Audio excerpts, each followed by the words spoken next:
안녕하세요. 은혜샘교회 성도 여러분, 최선종 목사입니다. 오늘은 6월 14일 욥기 28장부터 32장까지를 함께 살펴보도록 하겠습니다. 그러면 바로 1단계 본문 내용 파악하기를 시작하도록 하겠습니다. 1단계 본문 내용 파악하기를 모두 마쳤습니다. 오늘 또 따로 질문 없어서 바로 4단계 본문 묵상하기로 넘어가도록 하겠습니다. 4단계 본문 묵상하기까지 모두 마쳤습니다. 이제 마지막 5단계 적용하기인데요. 오늘 두 부분을 좀 많이 묵상을 하게 되는데, 먼저는 28장 28절입니다. 또 사람에게 말씀하셨도다. 보라, 주를 경외함이 지혜요 악을 떠남이 명철이니라 라고 얘기를 하죠. 이 부분을 보면서 사실 우리 현실에 있을 수 없는 일인데 한번 이렇게 생각을 해봤습니다. 우리가 만일 30년 전으로 돌아간다면 어떻게 사시겠습니까? 라는 질문을 한번 던져보는 거죠. 물론 이런 일은 실제로는 벌어지지 않습니다. 절대로 우리는 시간을 거슬러서 이렇게 돌아갈 수 없어요. 돌아갈 수 없는데 그냥 그게 전혀 현실적이지 않다는 걸 알지만 그냥 한번 가정을 해보자는 거죠. 만약 우리가 30년 전으로 돌아간다면 우리는 지금까지의 그 30년을 어떻게 살 것인가? 이제까지 살아왔던 대로 똑같이 살 것인가? 아니면 다르게 살 것인가? 제 생각인데 아마 똑같이 사실 분은 한 분도 안 계실 겁니다. 30년을 살아오면서 분명히 우리는 더 나은 선택과 더 나은 판단을 내릴 수 있었을 거다라는 생각을 할 겁니다. 아쉬운 점, 그리고 뭔가 좀 안타까웠던 점이 한 번도 없지는 않을 거예요. 예를 들면 이렇게도 생각할 수 있습니다. 30년 전으로 돌아가면 나는 지금 어떤 주식을 그때부터 살 거야. 나는 30년 전부터 어떤 주식을 미리부터 쭉 사놨다가 많이 오를 때 그때 이제 팔고 큰 돈을 벌 거야. 이렇게 생각하는 사람도 있을 수 있어요. 혹은 그런 분은 안 계시겠지만 로또 번호를 어느 회차 거를 외우고 있어가지고 나는 그 회차에 로또 번호를 외우고 있으니까 난 그걸 가지고 로또 1등이 될 거야 라고 생각하실 수도 있는 거고, 혹은 내가 그때 집을 샀어야 됐어, 집을 사야겠다, 이렇게 하실 분도 있을 거고요. 어디다 투자를 하고 어디다 뭘 하고 이런 여러 가지 생각을 하실 수 있습니다. 우리가 30년 전으로 돌아간다면 어떻게 할 것인가 이런 생각들을 할 수 있거든요. 대인 관계에 있어서라든지 여러 가지 일에 대해서도 다 그렇게 생각을 할 수 있습니다. 그런데 저도 그렇게 생각을 해봤는데, 어떻게 30년을 사는 게 가장 좋을까를 생각을 해봤는데, 오늘 이 말씀이 딱 중심이 되어야겠다는 생각을 했습니다. 주를 경외하는 것이 참으로 된 지혜죠. 그리고 악에서 떠남이 명철이죠. 이 말씀을 기억하면서 살아야겠다는 생각을 했습니다. 참된 지혜는 어느 주식이 오를 것을 생각하고 미리 사는 것도 아니고, 어디 집값이 오를 것을 생각하고 미리 사놓는 게 아니고,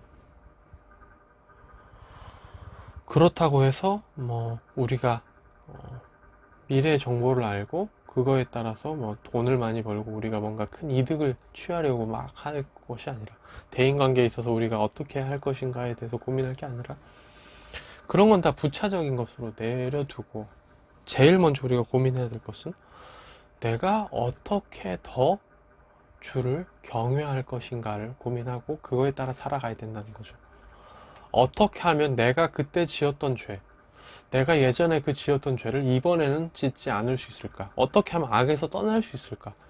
어떻게 하면 내가 더 하나님을 경외함으로, 하나님을 더 잘 섬기고 하나님께 영광을 돌림으로 어떻게 살 수 있을까?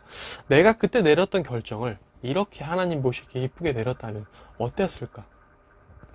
이런 걸 고민하면서 우리가 이 말씀처럼 주를 경외하고 악을 떠나기 위해 살아가는 삶을 산다면 후회가 없지 않을까요?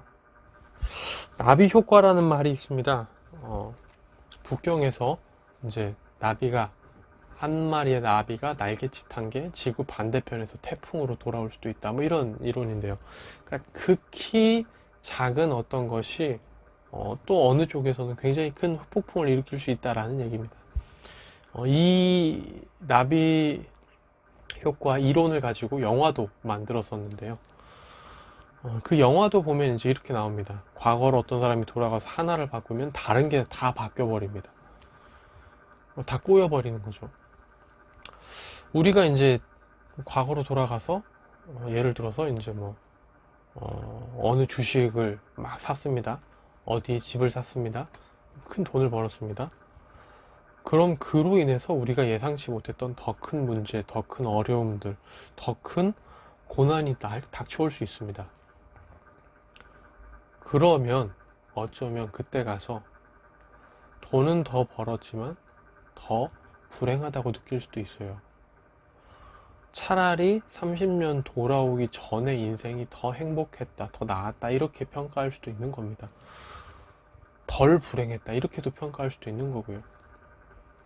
근데 그 나비 효과들, 우리가 하나를 바꾼 거에 대해서 따라서 연쇄적으로 변할 모든 변화들을 생각을 한다 하더라도 우리가 하나님을 경외하기 위해 더 힘쓰고 악에서 떠나기 위해 더 노력하는 시간들을 채워왔다면 다시 30년이 지났을 때 전혀 후회될 일은 없을 것 같아요. 더 힘들거나 더 불행하거나 그런 일도 없을 것 같고요. 제가 이제 왜 이 30년에 대한 얘기를 하는 거냐면요.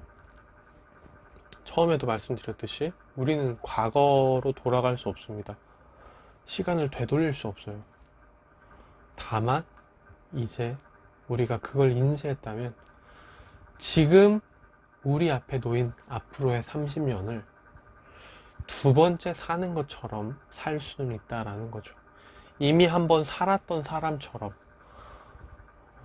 두 번째 사는 사람처럼 더 조심하고 더 진지하게, 좀 더 세심하게 하나님의 말씀 중심으로 하나님을 더 경외함으로 악에서 더 떠나기 위해 힘써 노력함으로 후회를 남기지 않을 만한 선택들을 할 수 있다라는 거죠. 그래서 이 부분을 보면서 나는 앞으로 어떻게 더 살아야 하는가, 내가 이 삶에서 추구해야 될 것은 무엇인가, 내 삶의 1차적인 목표는 무엇인가, 이런 것들을 다시금 되새기게 되고 나는 이런 것들 저런 것들 지금 내 삶에서 이게 더 나아지면 좋겠어. 지금 내 삶에서 돈이 더 많아지면 좋겠어. 지금 내 삶에서 더 원만한 대인관계를 가지면 좋겠어. 지금 내 삶에서 더 나은 뭐가 있었으면 좋겠어. 더 나은 뭐가 있었으면 좋겠어 하기보다 더 하나님을 경외하는 내가 되면 좋겠어. 더 악에서 떠나는 내가 되면 좋겠어. 이게 핵심이 돼야 되겠다라는 거죠. 조금 장황하게 들렸을 수도 있을 거라 생각하는데요. 정리하자면 이런 겁니다. 우리가 우리의 삶이 다하는 그 순간까지 하나님을 진정 경외하고 악에서 떠나기 위해, 후회 없는 삶을 살기 위해 마치 지금이 나에게 두 번째 주어진 삶인 것처럼 하루하루의 시간을 채워간다면 우리 삶의 끝에 후회는 없을 거다라는 얘기를 드리고 싶었던 겁니다. 네, 그리고 두 번째로 묵상을 하게 됐던 부분은요, 31장 부분인데요. 이 31장 부분이 굉장히 절절합니다. 지금 여기서 이제 쭉 읽어가 보시면 바로 눈에 들어오실 텐데요. 계속해서 욥은 지금 만일 계속 그럽니다. 만일이라는 말을 11번이나 얘기를 하고 있어요. 11번 동안이나 만일 내가 그랬다면, 만일 내가 그랬다면, 만일 내가 그랬다면 이렇게 계속 얘기를 하고 있거든요. 그리고 또 이렇게도 얘기합니다. 내가 언제 이것도 4번이나 얘기를 하거든요. 그러니까 지금 얼마나 자신이 억울한지에 대해서, 내가 얼마나 무죄이고 내가 얼마나 결백한지에 대해서 피를 토하면서 지금 자신의 어떤 무죄를 증명하기 위해 얘기하고 있거든요. 내가 만일 그랬다면 하나님이 나를 어떻게 하셔도 좋다. 이런 겁니다. 하나님께서 다 아신다라는 거죠. 하나님께서 내 걸음을 다 세신다, 내 길을 살피시지 않느냐, 다 얘기를 이렇게 하고 있죠. 이 부분을 보면서 뭐 앞에서 이제 보면은 엘리바스라든지 그 모함했던 내용들에 대해서 변호하는 것들도 있는데요. 이 모든 것들이 얼마나 지금 욥이 마음이 답답했을까? 얼마나 욥이 마음이 답답했으면 이렇게 얘기를 할까? 이런 생각도 들면서 판결을 오직 하나님께 이렇게 맡기는 부분이 있는데요. 이 부분을 보면서 내가 이제 누군가에게 이렇게 하게끔 하지 말아야겠다는 생각을 합니다. 그러니까 제가 누군가에 대해서 모함하고 제가 누군가에 대해서 없는 것을 막 얘기한다든지 혹은 사실로 확인되지 않은 것을 넘겨짚고 얘기를 해서 이 사람이 너무 억울하고 슬픈 마음 가운데 내가 언제 그랬냐, 내가 만약 그랬으면 하나님께서 나에게 벌을 주실 거다, 이런 식으로 우리 둘 사이의 어떤 논쟁에 대해서 판단을 하나님께 맡기게 된다면 하나님이 그것을 보시고 그 사람의 손을 들어 주시겠죠. 그러면 이제 저는 그 사람에 대해서 모함하거나 없는 말을 지어했거나 혹은 넘겨짚어 했던 말에 대한 심판을 하나님께 받게 되는 거죠. 누군가를 억울한 사람으로 만들지 않는 내가 되어야겠다, 이런 생각을 또 하게 됩니다. 31장을 보면서.